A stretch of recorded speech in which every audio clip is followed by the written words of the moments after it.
Hey everybody, it's Nick and Malik back again, and I did not mean for this angle to be this dramatic, but I'm just gonna roll with it because we're talking about Defenders, and this is a very dramatic show, I guess you could say.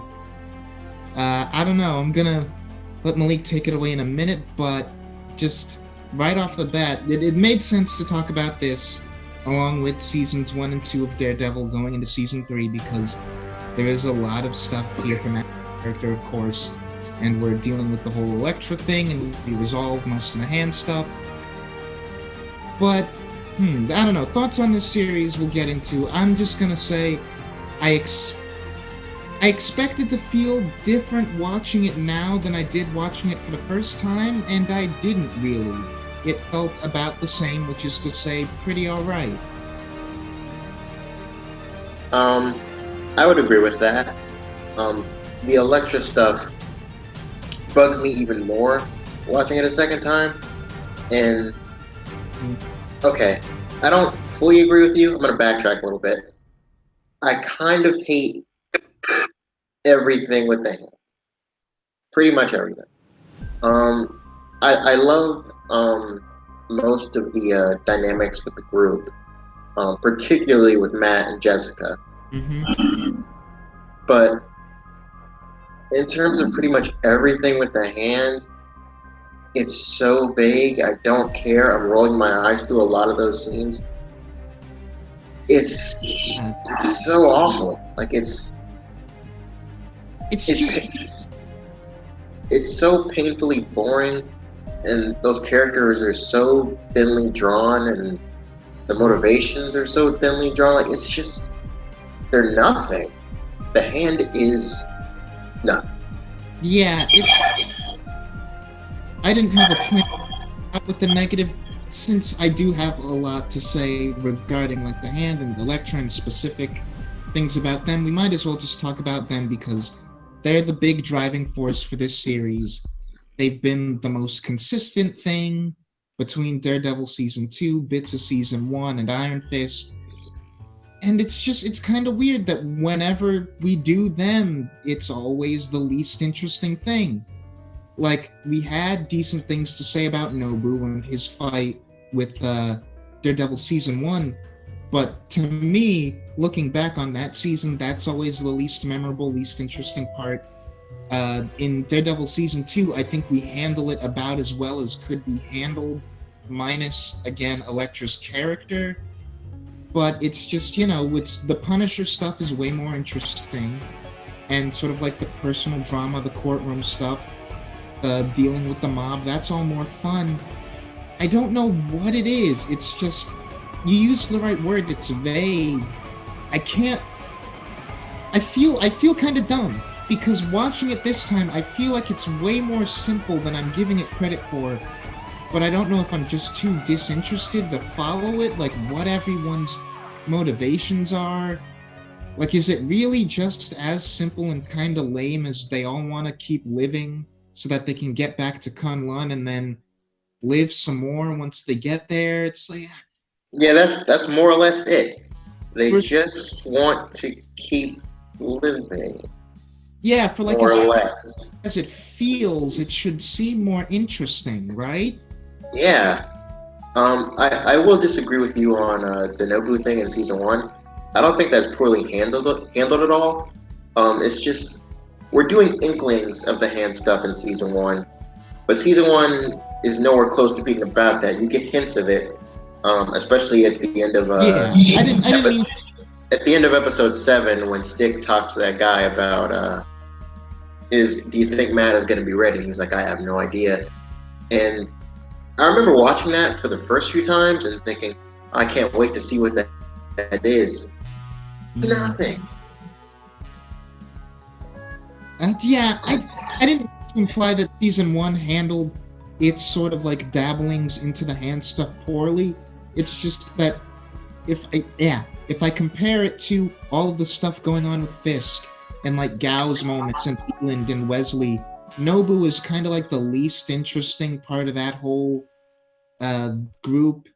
And the Stick stuff is great, but it's like an island away from the rest of the plot of that season. Well, that's true, but I think the fight between him and Nobu is one of the most memorable things about season 1. Yeah, that's fair. And the fighting in this season, the fighting in Defenders, this series, we'll talk about that in a bit, but I have issues there as well. But to stick on the hand, I don't know, like, it's okay. Alexandra, I can see what they're trying to do with the whole setting up this lady as the villain, and then Elektra, like, subverts that and steals the spotlight from her. But even now, I can't help but feel like we got this great, wonderful actress who she could have been in one of these movies, and we get her to play this character who seems on the surface to be really interesting, and then we don't really do anything with her. She doesn't even have a single fight scene, really. It's, yeah. See, that to me is the Snoke in Last Jedi thing that everyone complains about with Last Jedi.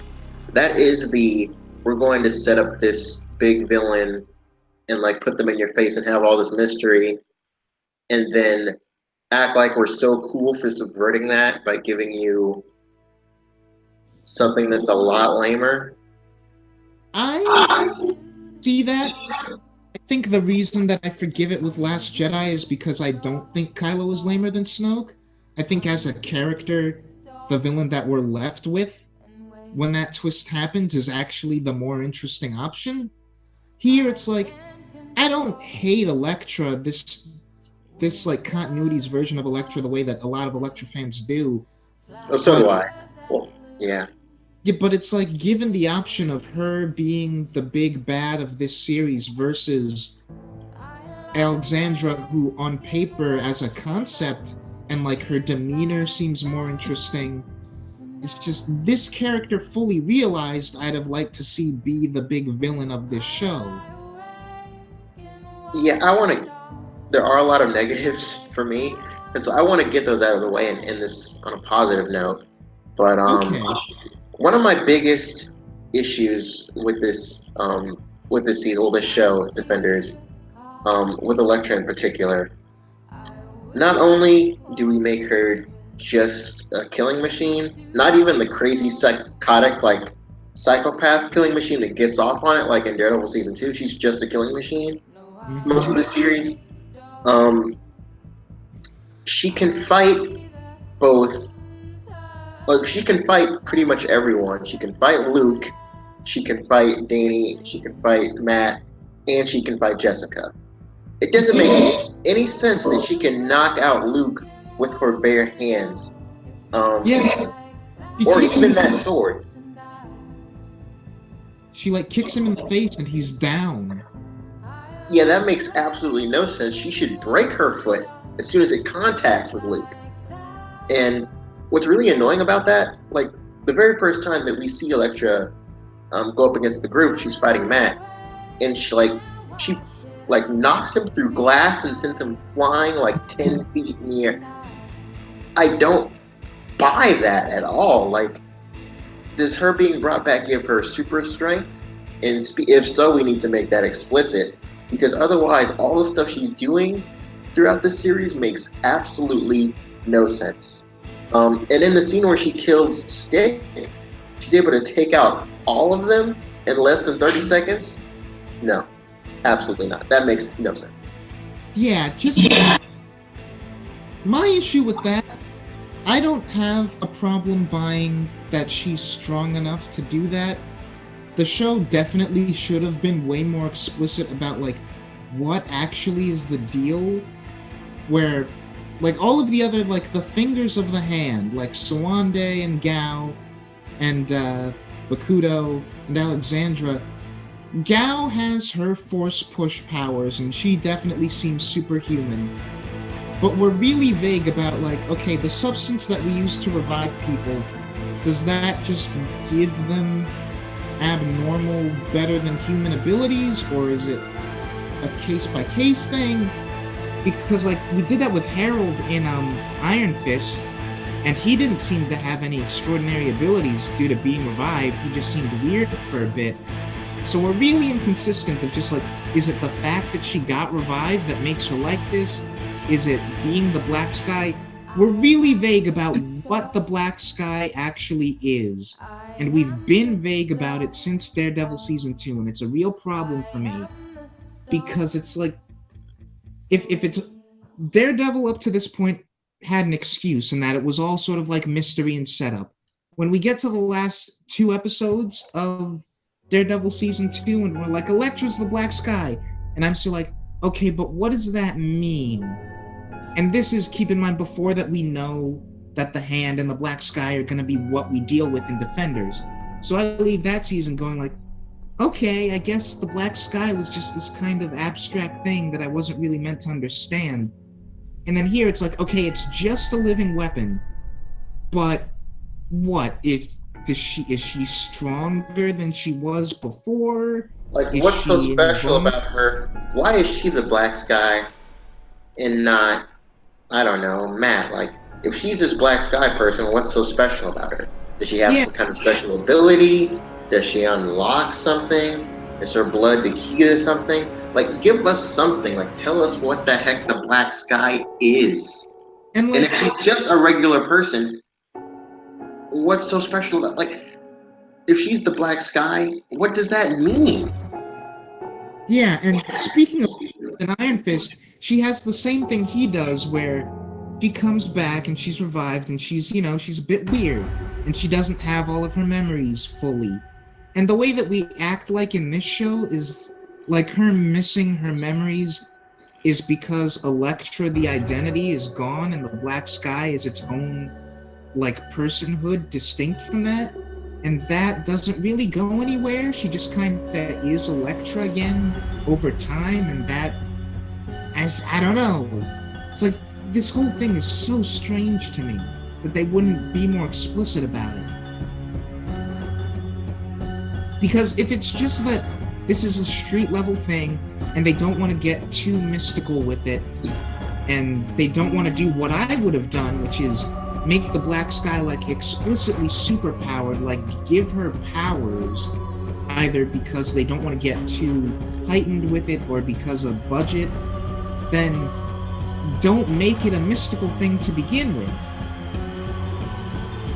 Yeah, they shot themselves in the foot from the beginning with just the premise. So, like, from the villain standpoint, this show does not work at all.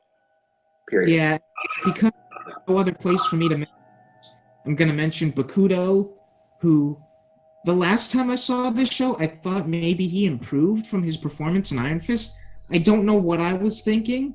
He's terrible. I don't know if this guy's been in anything else, but his performance here is bad. You know what I know him from? What? Transformers 2. He's Oh, Shia LaBeouf's roommate You're in right, the college. guy. Wow. Yeah. His performance in that movie was better. At least there, he was obnoxious, sure, but I believe that he was that guy. Here I don't know what he's doing. It's like he feels like he has to say everything as bland as possible because he's serious. Okay, yeah, so this is more or less where my negatives kind of end.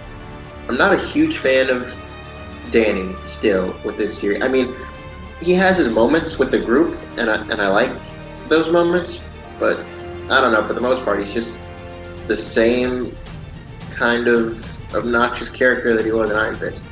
Yeah, I feel like, and watching this first time got sort of a vibe of like, okay, they understand that we didn't really care for his character in Iron Fist, so they're trying to like hang a lampshade on that. They're not really having him behave any better, but they're having other characters call him out. I got less of that vibe this time, and I go back and forth with him a lot. Like, I feel like sometimes he and the other characters have really good moments, and sometimes he's just insufferable. And Finn Jones's performance, I don't think is doing it any favors. Like, he's constantly got that, like, constipatedly angry look. Like, why does nobody take me seriously? It's like, this does not help your case. Captain Logan and Eric, I think, when they reviewed this show, talked about how they were expecting the writers of this show to retroactively write Danny as a different character, kind of like course correct. But they had already shot this show by the time Iron Fist even came out, so there wasn't going to be any "oh, people don't like this, let's redo it" kind of thing. Yeah. Yeah. It's, because it's weird, because there are moments that feel like that, where it's like, I can't tell if that's sort of being aware of how insufferable Danny can be, or if that's just, we need to have conflict, and Danny is the easiest character to make it happen with. I think it's a bit of both. Yeah. And, I don't know, my biggest sort of complaint outside of Danny and the Hand, just in general, the handling of their characters, we could say some things about pacing, but I don't have too big of that. I do think pacing is a bit of an issue with this show. I can't remember what episode it is, but there's an episode where we spend almost 10 minutes showing Elektra getting brought back, and then like having her kill members of the Hand, and that reveals absolutely nothing. That doesn't further story at all or tell us anything we didn't already know. I want to say that's episode 6 or 7, and you're underselling it. It's not almost 10 minutes. I timed it. It is, in fact, 14 minutes. 14 minutes? Yeah. That's even worse. That is the epitome of stretching for time. 15 minutes of an episode before we even get to credits. Exactly. We do all of that before we even get to the opening sequence, and it serves no purpose. Awful. Absolutely awful, yeah. And like, this is a really little thing, but like, I keep trying to like the opening sequence to this show, and it just doesn't do anything for me. I can see why you feel that way. I'm not raving about it myself either. I mean, I skipped it this time mostly for time, just to get out the episode as fast as I could. I like the theme okay.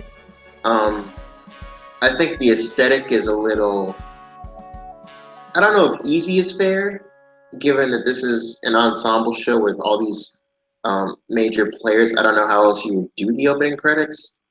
I think like the color is the obvious choice, of course, to do that, but like build on that, like do more with it.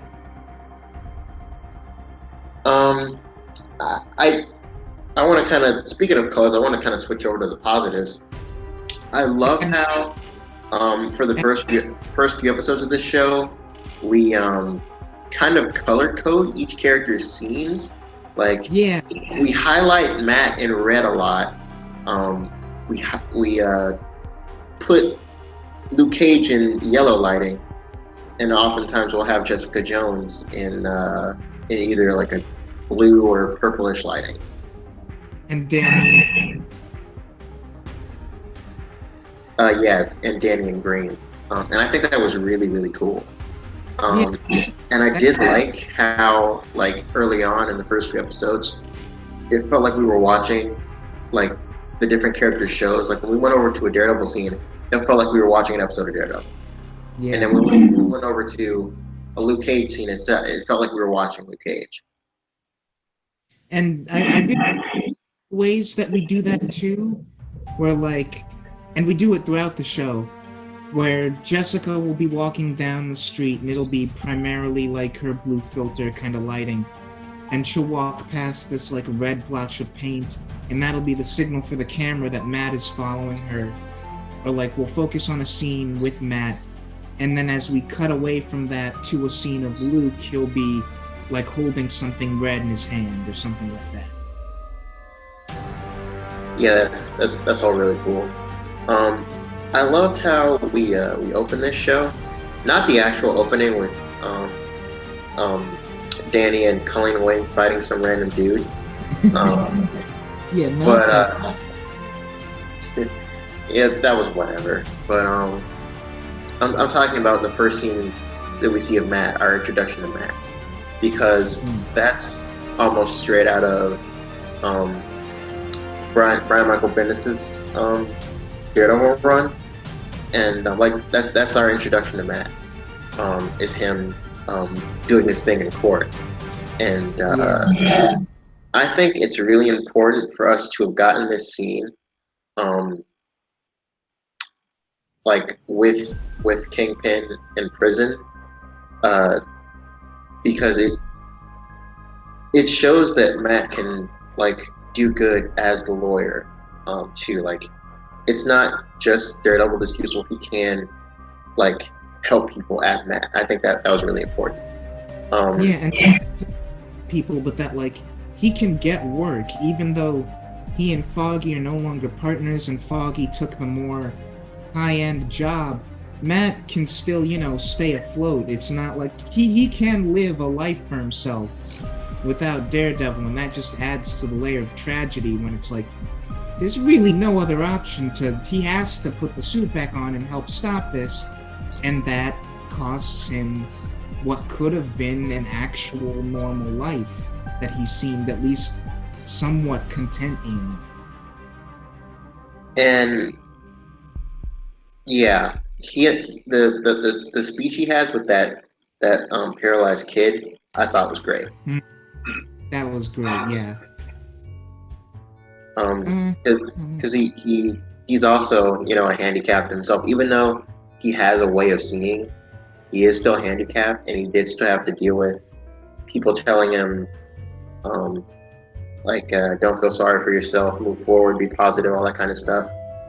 And you gotta imagine that, like, living that way, it's not easy, it's not fun, and constantly having people like berate you or like pity you is really really frustrating and puts a toll on you. And he basically tells that kid, yeah, you're gonna have to deal with that. But your ability to get through it is what matters. Okay. I do have more positives, but this is because I don't know whether to put this under negatives or just kind of a miscellaneous. Because I was thinking about the Geekvolution spoiler cast for this show a lot. And I didn't want to get caught making points that they'd already made, because as I went through it, I found myself like agreeing with them a lot. And something that just kind of kept popping up for me is, because they never really brought it up, is sort of comparing this to the Avengers on like certain structural levels, because that is the natural like point of comparison. Obviously, TV show, different medium. But I think it's just an interesting sort of way to look at like how Avengers kind of succeeded where this didn't. And part of that, I don't know, part of that kind of relates to the hand of it all. Part of that relates to the Elektra of it all. But one of those things is my other sort of negative, which is just the fights. And like, particularly the first Avengers movie doesn't have, outside of the climax, the most impressive fight scenes. Joss Whedon's not the biggest fight choreographer around. All of his stuff is kind of stagey. But the fight scenes in this show, particularly the ones where it's all four members, those are like the big set-piece fights. They're enjoyable, but I feel like the editing and the shaky cam and the direction kind of lets them down a lot. I would agree with that to a degree. The fight scenes in this show, for me, most of them anyway, are perfectly fine. At worst, they feel like Power Rangers fight scenes to me. Yeah, and like that's not, because I really enjoy Power Rangers, but yeah, like I think the fight at Midland Circle when they first like all group up for the very first time is really fun. The restaurant fight I thought was kind of bad. The fight with Danny and everyone else I actually liked when he's throwing his hissy fit and he tries to fight the three of them. So do I. I thought that was really cool, especially when it was just him and Matt for a second. Yeah. The fight with him and Elektra while the other three are fighting Gao and Bakuto and Murakami has some fun beats. Like, I like this bit where Luke pulls a pipe off of a wall and he tosses it over Gao to Jessica so that Jessica can hit Gao with it. But that's the main one to me where it's like that in the restaurant fight. There's just too much going on. They needed more wide shots. Everything's really too close up and just cutting so fast. I can't be impressed with it. I don't think it's an issue of too much going on, especially because, you get scenes like the Wakanda battle and Infinity War and pretty much all the Avengers movies. There's always a bunch of stuff going on. I don't think the issue is the quantity of people or enemies that you have fighting. It's just a matter of framing it and showing us everything in a compelling way. Yeah, I suppose there's too much going on for the way that they chose to frame it. They're framing it like really intimate kind of fight scenes, and it's there's lots of players here. Let's get some long takes, let's get some wide shots, all of this up close. I do think they do give us 2 one takes, I think, by the end when they're all fighting down in the cave right under the building. We do they try to do their kind of big Avengers-esque, everyone's fighting at one shot, and it doesn't really play. I mean, you get what it's supposed to be, but you're not really all that impressed by it. Yeah, and part of that, the natural advantage of it's got characters with different power sets, and everyone's able to look dynamic because we can go from a shot of one character throwing a punch on the ground to another character flying through the air, and then they shoot a beam, and that will lead us to another character who's doing a projectile or something. Where here we've got 4 people, all of whose abilities come down to some variation of just punches really good. And Luke and Jessica, to a lesser degree, are the ones who allow for the most creativity because they can toss around big objects and Luke can be used defensively. But there's, I don't know, you kind of write yourself into a corner as far as fight scenes go when it's okay, what really separates this team from any other group of really good fighters when most of what they do is just punch hard. And that's the thing. You could forgive more or less mediocre action with a great story. Like Spider-Man Homecoming, I think, and this is just my opinion, I think it has the weakest action scenes out of any of the Spider-Man films. I think that's a pretty popular opinion. I'm caught between that movie and The Amazing Spider-Man 2. The action in that movie didn't quite do it for me, but I can see myself on the boat of Homecoming's action just isn't really impressive at all. No, but it's a great movie, and so you can look past that. Yeah, whereas here, and again, I feel like Avengers kind of has that, where that has its one really good, really impressive action scene that's the last fourth of the movie, but up to that point, the action isn't spectacular, and it's relying a lot on character stuff. And again, like we said, the group dynamic here is really, really good. The one thing that this show absolutely had to get down to be worth anybody's time is making the dynamic between the 4 of them really fun to watch, and they did it. But I also have this thing, and I suppose this ties back to the hand, where you look at Avengers, and the thing that makes that movie really interesting, not just fun, but interesting prior to the final action sequence, is that really everything kind of ties back to Loki in some way, or everyone ties to Loki. That movie is driven by the antagonist, and all of the protagonists are like reflecting off of him in some way, where either that's a plot thing, where like Steve and Bruce are tied because Hulk is part of his plan, and the Tesseract is part of like Steve's personal history. It's like the thing that he died fighting before.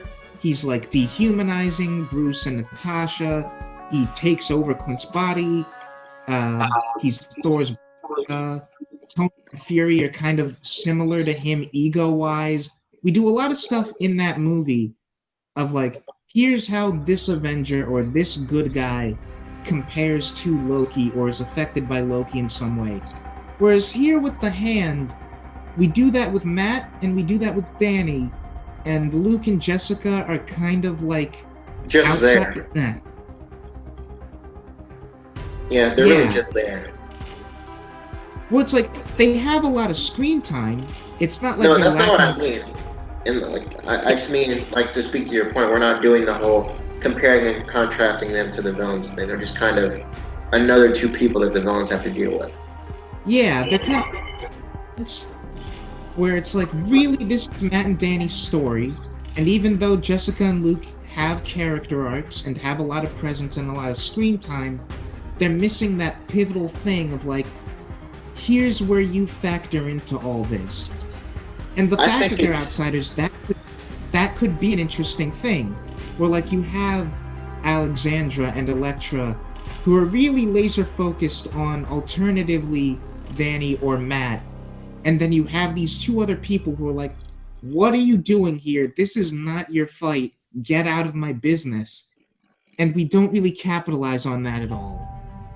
Well, to be fair, I think it's extremely hard to do that with Jessica.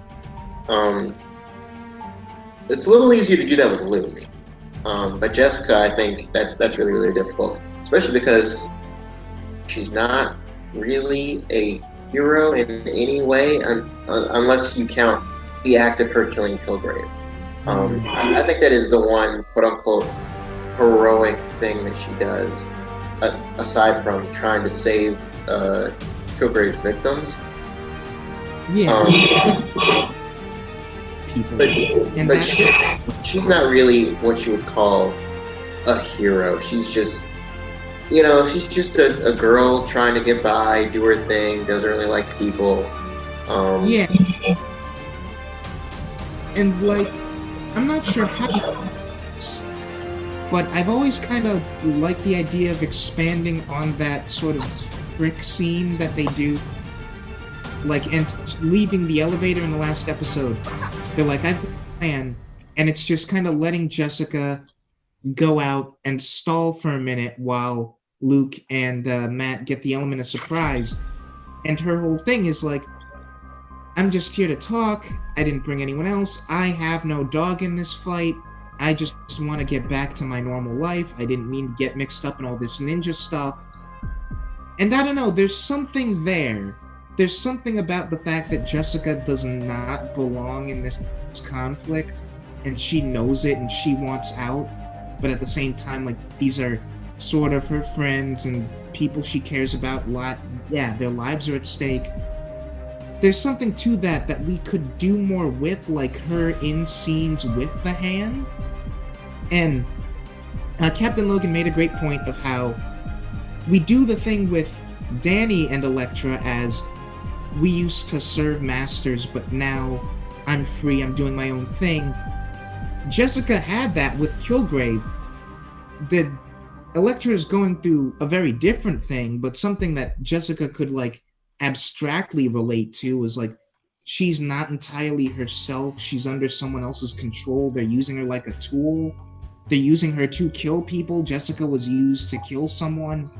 There's stuff there that we can talk about that'll make Jessica feel more at like she has a place here, or if we're not going to do that, talk about how she doesn't. And it just kind of feels like, it's Jessica, she's here, it's fun. Well, it doesn't really make sense for Jessica to come out and talk about that because A, that's her personal stuff and she wouldn't want to bring that up with anyone. She's not Matt, where he's tied up on that brick structure on the roof in Daredevil season 2, talking to Punisher and asking him does he go to mass and all that stuff. Like, he's not looking to. I mean, she's not looking to understand Elektra or the Hand or really anything that's going. She just wants to handle what's important to her case and then move on. True. That, for her, the Killgrave situation is done. But I feel like in season 1 of Jessica Jones, we establish her as someone who will be empathetic to someone else's loss of control, because Killgrave was like so traumatic for her. I could see there being a situation where she really thinks about what's going on, and like, because until Matt describes what his relationship with Elektra is, no one else has any reason to see her as anything other than just another part of the Hand and like their lapdog who does what they want. I think you can have a thing where like, and because Jessica spends so much time with Matt and they like bond, have it to be where like, no, this was like a person with a life before she became this thing. And then Jessica can be like, okay, I've kind of been where you are. Like, I will still take you out totally, but you've got a chance to be like, you're under someone's control, you gotta fight that. I can see her doing that, and I don't know, I think that would be a good use of her character, beyond just sort of having her be her character who's just present for this story, and it's cool because she's there. That's a fair point, Nick. I will say, I think, in such a weird way, she is hysterical and one of the most like unexpected comic reliefs I've seen for this type of show. Like, again, like Eric said in that spoiler cast, you wouldn't think to make the like kind of depressed, functional alcoholic the comic relief of your show, but it works so well. She just like, she's in like disbelief about everything, and she's like, ninjas, are you kidding me? Like, get the heck out of here. And she makes fun of Matt's costume constantly, and she's just so great. And she's like so good at everything. Yeah, and I like that it's not like a comic relief for the audience. I like that she makes the other members laugh too. Like, we have a couple of moments each where it's like, she says something and Luke or Matt or Danny will have like a genuine laugh. And it's like, she's probably the least personable of the four of them. She's got the most issues, but she kind of brings out a sort of mirth for everyone else that no one does. And I think that's really great. If nothing else, they really captured a solid team dynamic here. Yeah, and it's kind of because I didn't go into this show expecting that based on the way that they talk about it in interviews, because prior to the show's release, the way they describe the dynamic is like, these are a bunch of people who could be better off never seeing each other again by the time of the series, and they wouldn't, by the end of the series, and they wouldn't complain. And with the way these shows are going behind the scenes, that might be what happens. But I didn't feel that way. I felt like by the end, they had a genuine chemistry and everyone kind of liked each other. Like, I wasn't expecting all four of them to like each other by the end, and yet I feel like they kind of do. Minus Matt, who everyone thinks is dead. Yeah, with Jessica and Luke, I think it's interesting because we generally don't have scenes where those two are alone together, and we know they had a thing back in season 1 of Jessica Jones. But now Luke is with Claire, and like, Jessica and Luke still have, I don't know, maybe it's going too far to call it flirtatious, but they feel a little friendly in their scenes. Like, we were, because like, you know, they were more than friends at one point, and it's, I don't know, it's kind of weird that Luke isn't telling her. Oh no, maybe it's not weird, but just, yeah, Luke isn't telling her about Claire, and they still have kind of a rapport, and I don't know, it just feels like I don't know, like this weird imaginary line between flirtation and just friendship. Yeah, I kind of get like they're trying to sort of keep this vibe, like emotionally, because of where they left off last time. Like, I don't think there's any danger of like Jessica or Luke trying to flirt with each other, with or without the knowledge of Claire being around, just because like the way that they ended things off was so kind of awkward, where it's like, even though we resolved our issues, you still shot him in the face, and the sort of arguments that they had in Jessica Jones were getting at the heart of those at the heart of their breakup was a real problem. And so I think they both realize we're just not right for each other romantically, at least not right now. So we can be friends and we can have kind of like a, see, isn't this cute? But it's not, it's like, they're both like, let's not cross that line just yet. Let's talk about Matt dying. Well, but before we even talk about Matt's quote unquote death, I really don't like this. This is gonna be my last negative. I really don't like how inconsistent Matt feels in this season. Like, this is, as you know, this is a big problem I have with season 2. Matt feels really out of character during all the Elektra stuff. Like, I can get through to her, I can talk to her. Elektra, this isn't who you are, when this clearly is who she is. Like, the person that you were with at the end of the last season, like, she gets off on, like, the Elektra you knew got off on killing her. Like, and like, even when he kind of made a point of like instinct for her, even if she doesn't want to be that person, she can't stop herself. Yeah, so regardless of whether she's in control, like controlled by the hand or not, that is who she is. And so I'm like, you're not making any sense. Like, this isn't work. This doesn't work. And I think I buy it more than I did season 2, because with season 2 they were very clearly making a point of like, this is Matt's like Achilles heel. This person, their relationship doesn't make any sense. It's completely dysfunctional, but it's like a drug. He just can't stop. And here, I buy that Matt still feels that way, especially when she was dead and now she isn't anymore. He's like, this is a second chance. But when we get to the end, and it's like, dude, the building is about to come down on you. It's like make or break time, and he's still on the same path. I'm like, I don't know, man. And he starts kissing her as rubble falls on them. I'm not with him in that moment, and it's really bad. Yeah, I mean, part of this is gonna depend on the fallout of this in season 3 of Daredevil, and like what Matt ultimately feels or has to say about that and his decisions here. But I can't be too mad at it, because I still think it makes sense for his character, especially being like having the martyr complex that he does. He would be racked with guilt for like ever if he was thinking, I had a chance to get her out of there and not let her die a second time, and I didn't take it. That would bother him forever. But you're right. The way that like, I can't put it into words.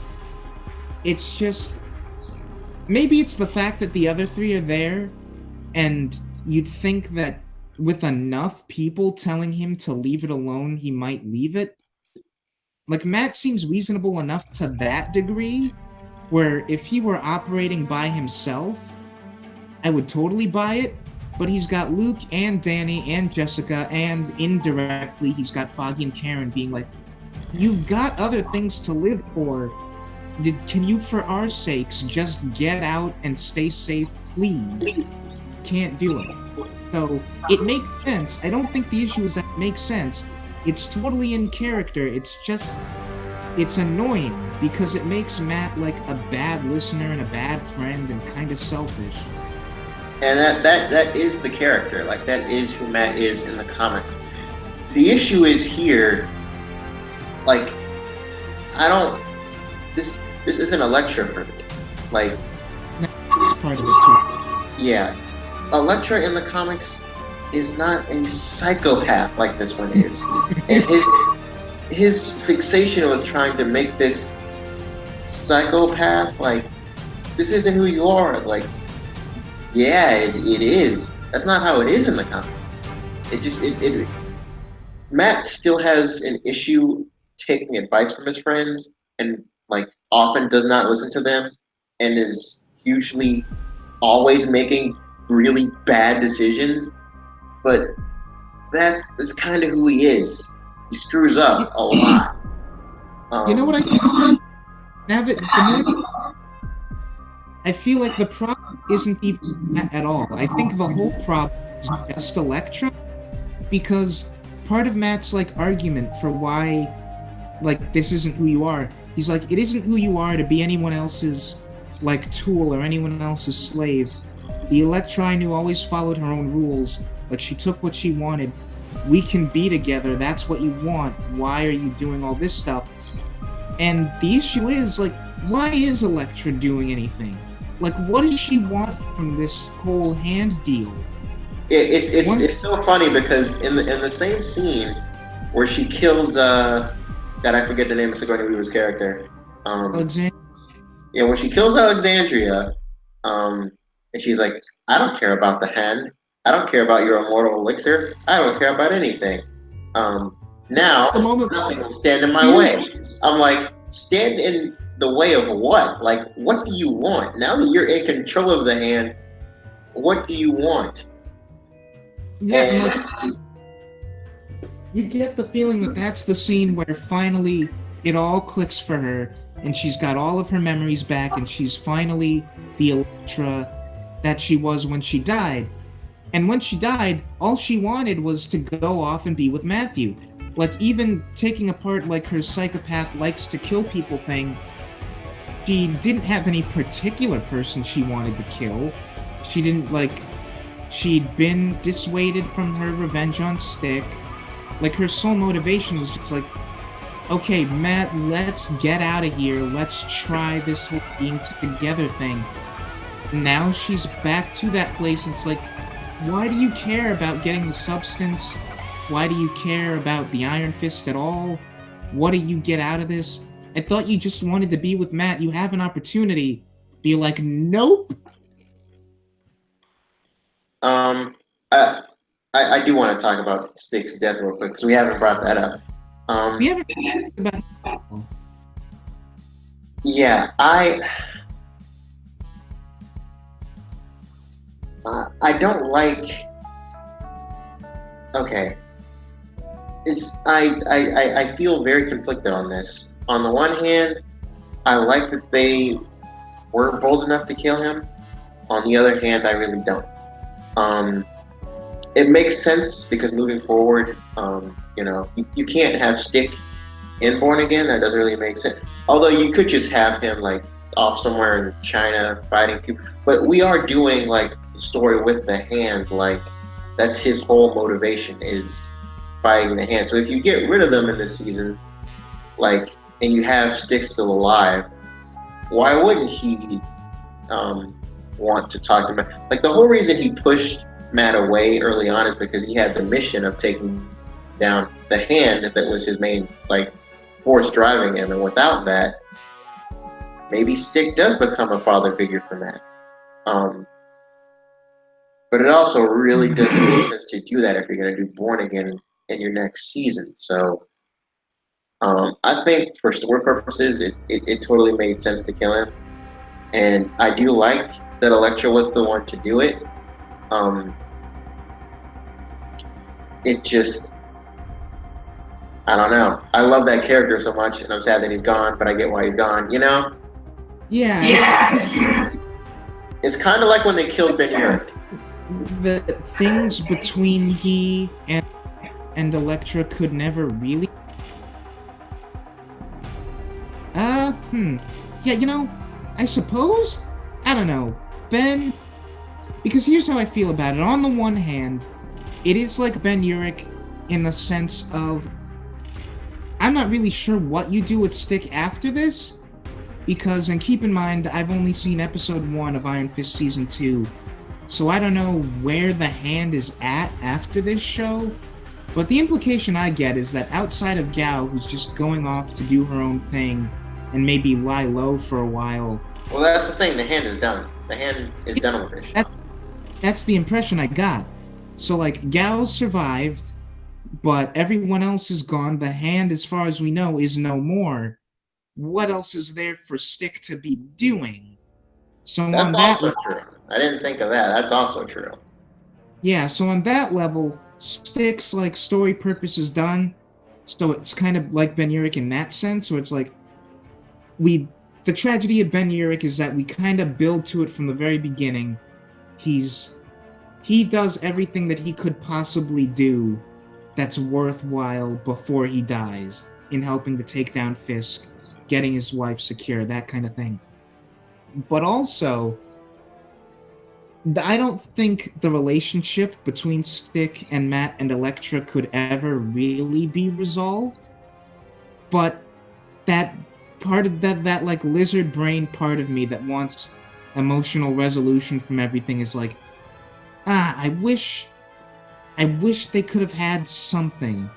Because like the last conversation Matt and Stick really is when they're like interrogating Sawande, right? And then Matt and Jessica leave, and they never get the chance to like resolve anything. Matt walks into the room, and then Elektra stabs Stick. Yeah, and see, that's the thing. I don't fully agree with that though. I don't think there's a chance of him ever fully patching things up with Elektra. But Matt, on the other hand, once Stick is, oh not Stick, once the Hand is taken out of the equation, and Stick doesn't have to fight that war anymore, I think they could have legitimately become like a surrogate father son like parent. Like they could have hashed out the differences, and because Matt doesn't agree with just killing people, but Stick kind of has no reason to do that once the mission with the Hand is done. Yeah, although the whole Stick has been so the Hand all of these seasons that it's difficult to imagine like what does a guy like that do with his life once that, like, does he get a job? I can't imagine Stick just wanting to sit around or get a job. Yeah. Like, if he goes somewhere, what is he going to do? So, I feel like they either didn't want to or couldn't think of answers to that question that would be satisfying, so they decided to just kill him off. Which is remarkably effective. I'm not going to lie, I did shed a tear when Stick died, because like I love him as a character, and as messed up as their relationship is, I did always root for him and Matt to work things out. Yeah. And it's just like, I don't know. Again, a lot of the stuff about Matt's character, and in particular, like his reaction to Stick dying and Elektra dying, a lot of that's going to depend on stuff that happens in Season 3, and like how that affects him moving forward. Because we're doing the weird thing is about doing Born Again after this season is that Matt has kind of already lost everything with no input from Fisk, where Foggy and Karen will be there to accept him once he decides to return to New York without Fisk doing anything. But other level, like, the love of his life, Elektra's gone, his father figure's gone, the Devil of Hell's Kitchen, people don't like. He's got Danny kind of promising to do his job for him. Like, we make a point of that, protect my city if anything happens to me. I kind of wonder, like, outside of just attacking Fisk and Karen directly and possibly Claire, what does Matt have to lose? His law, Does, his law degree, like being a lawyer. But that's the yeah, weird thing about what they chose to do. So, yeah, um, that's the other thing. with He's dead, right? Do people know he's dead? Will that affect his ability to practice? I would assume so, but here's the thing: we don't know for sure if it's people think Daredevil is dead or if they just think Matt is dead. So we know for sure that both Karen Foggy and like the world or so thinks that Matt is dead. We think he's Hmm. dead.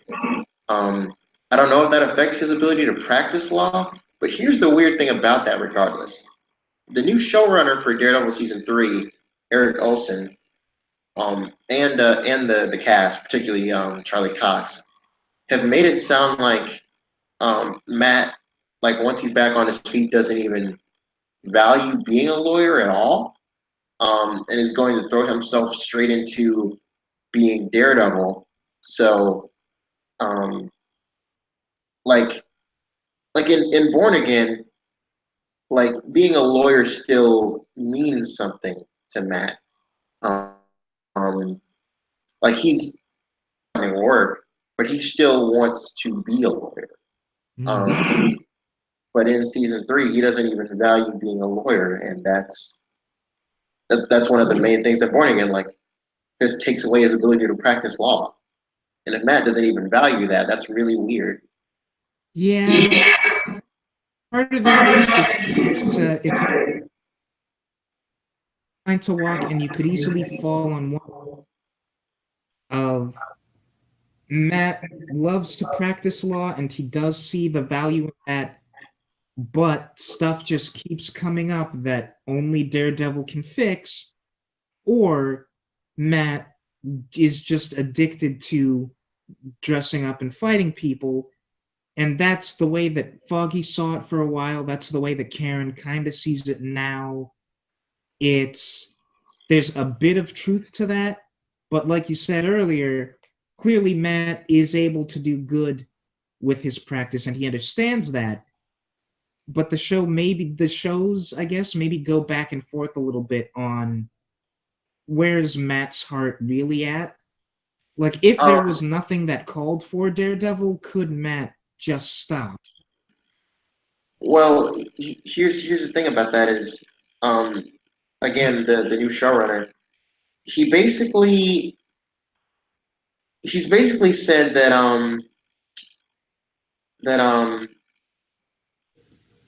like Matt Matt he's just gonna be doing, well, not just gonna be doing, but like his sole focus is the vigilante thing, and he, like, at the beginning of season 3, he's so like rock bottom, like he's disenfranchised with his religion at this point, like he's like almost lost his faith, like he's angry at God after everything that's happened to him, like losing Stick, losing Elektra, um, nearly getting killed, being buried in rubble, like he's at his lowest low, and like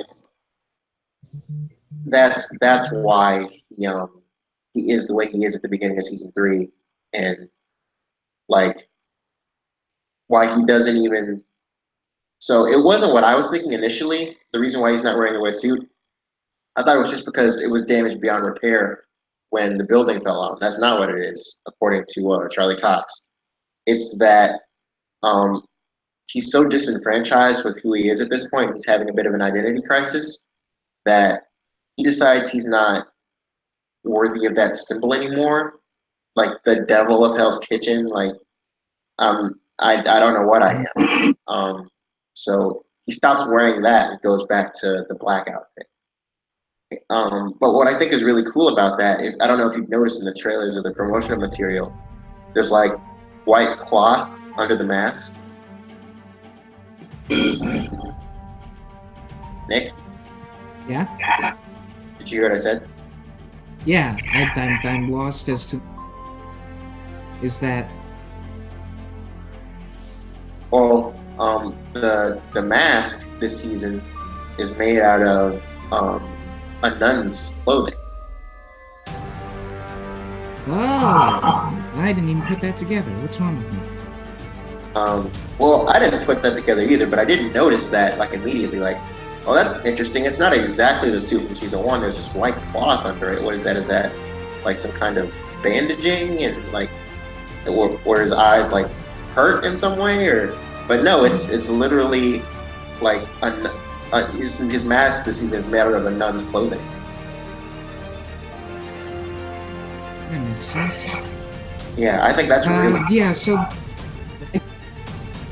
season 3 is going to have a lot of implications on this going back, and on that same sort of note, part of, I don't know, the bittersweet pain of watching this again is seeing Jessica and Luke in their like post season 1 element where Luke is with Claire and their relationship is really sweet, and Jessica and Malcolm and Trish are all on good terms, and then remembering that in each of their seasons after this, all of that just gets imploded. more or less. It's really sad because I'm like, I enjoy watching these dynamics so much. Why did we decide to make Trish terrible and have Luke handle his relationship in the worst way possible?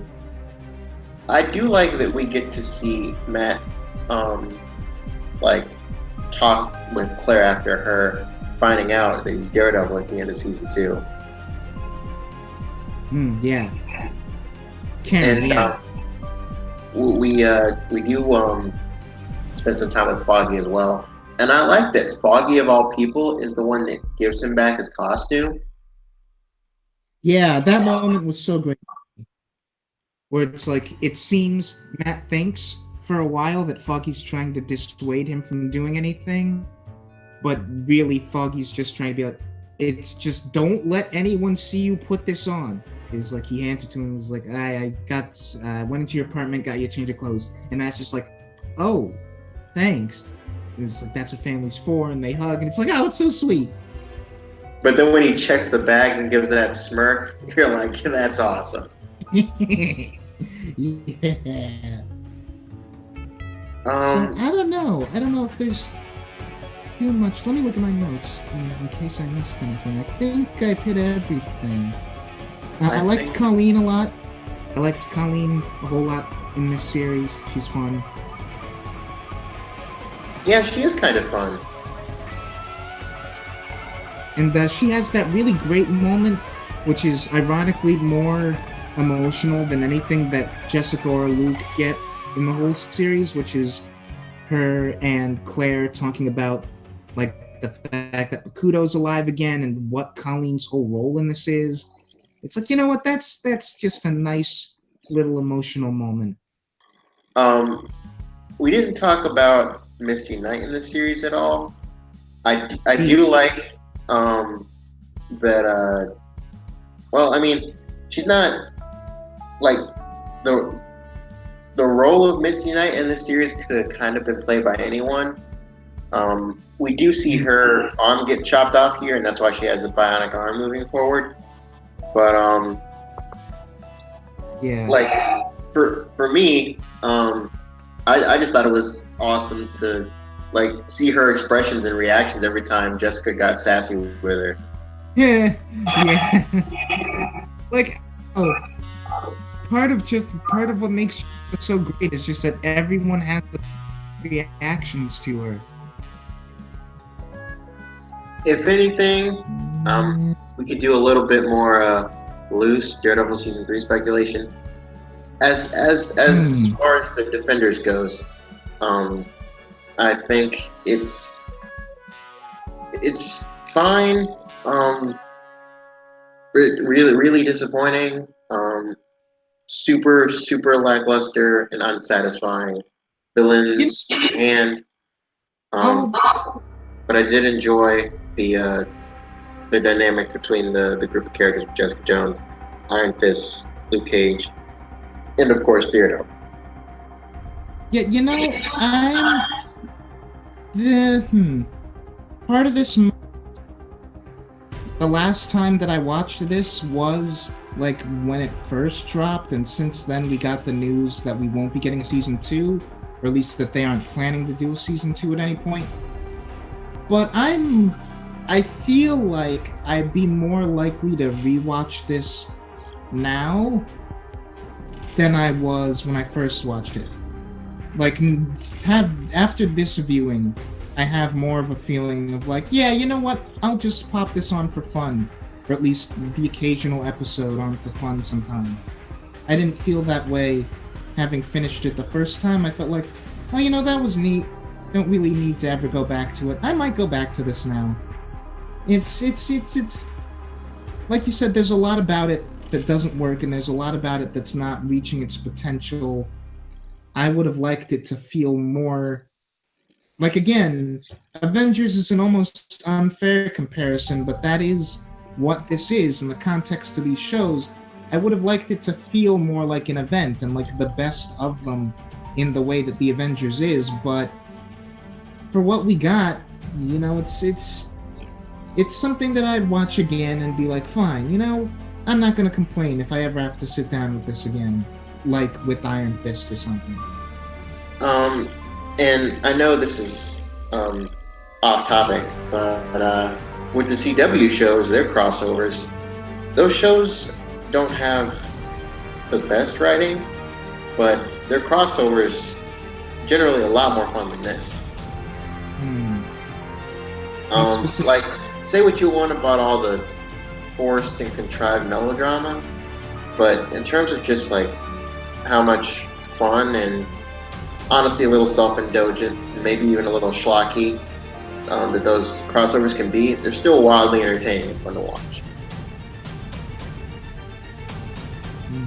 Yeah, I can understand that.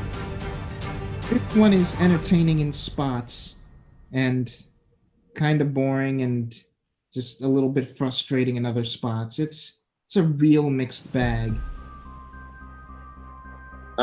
So yeah, did you have any major predictions for season 3 of Daredevil?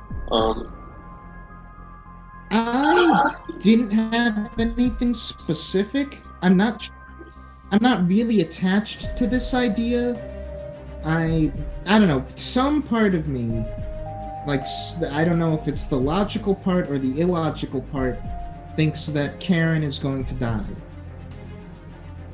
And that's really all I have as far as like speculation. Well, that's not completely outside the realm of possibility, especially because we know that Eric Olson is also adapting parts of Not Born Again, Guardian Devil, which Kevin Smith wrote, and he had Bullseye kill Karen Page in that story.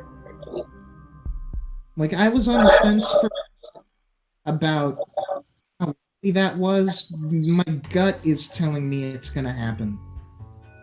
I don't know. I think it's 50-50 whether or not they'll actually do that or they'll subvert it. Because I've already seen imagery and previews of Matt fighting Bullseye in his costume in a church, and we see Matt like beaten up and bloodied, and Karen Page is holding him in the church. Yeah. I don't know how to kill Daredevil, especially because Jeff Lowe just talked about how they have plans for a 4th, 5th, and maybe even 6th season of Daredevil. But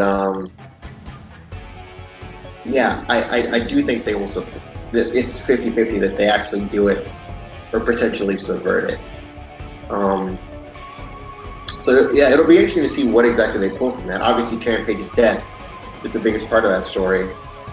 But yeah, with Born Again, I'm very interested to see how they tackle that because, like I said, that new showrunner had to deal with a pretty murky, kind of not particularly like good starting point in that Matt had a building fall on him.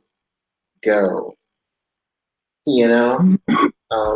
but the way he's talked about it, it sounds like he was able to just take that and run with it. And I can't wait to see it. We have literally 2 days. It feels like forever, but we literally have 2 days that we have to wait. Yeah, it's gonna be days, but yeesh. Okay, well, So yeah, I don't know. Did you have anything else? I'm excited to see Vincent D'Onofrio back. Even in just like the behind the scenes footage and actual trailers that we've seen, he's crushing it.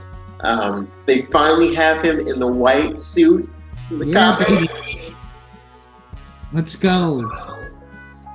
So wait a minute. I can't forget the one little, like, just silliest thing in Defenders is in the final fight there's the rap song that plays once Danny activates his fist has Spider-Man in the lyrics, and that's hilarious to me. Does it really? Yes. That's hysterical. That's so funny. That's great. Like in a couple of days, we shall be back to talk about season 3, and it's probably, fingers crossed, gonna be significantly better than this. And like, I don't know, like just ending out, because I think I've said all I had to say. I don't want to make it sound like I think this is a bad show. I really don't even regret going back to this at all. I had a good time. I think it was worth my time to see this again. There's so many levels on which it could be better, and it's a shame that it wasn't. Because this is like the pitch, right? It's like when we first started with Daredevil, we were like, before season 1 of Daredevil even came out, I think we confirmed we were doing a team-up show. And so that's... Yeah, that was the announcement, like, along with all these shows. I think I've told you that before, but like when they announced they were doing a Daredevil show, they were like, yes, Netflix and Marvel have made a deal to do 4 shows, and then they're all going to culminate in this Defenders miniseries. Yeah, and so that's like the end credit scene of Iron Man again, if we'd gotten to Avengers and when we sat down and watched it, it was, I don't know, like Thor the Dark World, where it's like, it's fine, there's plenty to like in it, there's just a lot of stuff that's not working out quite right. Okay, well, this was fun, and I could not be more excited for season 3. And I don't know when me and Nick are going to have a spoiler cast on that out, but trust it will be as soon as possible. Yeah, I would say it'll be less than 2 weeks, like a week and a half at the latest, I think, right? Probably, more than likely. Because I'm not going to have duty on a weekend for a while. Yeah. Alright, guys, this was we shall see how that pans out, but for now... And Nicholas, thank you for watching / listening. And goodbye.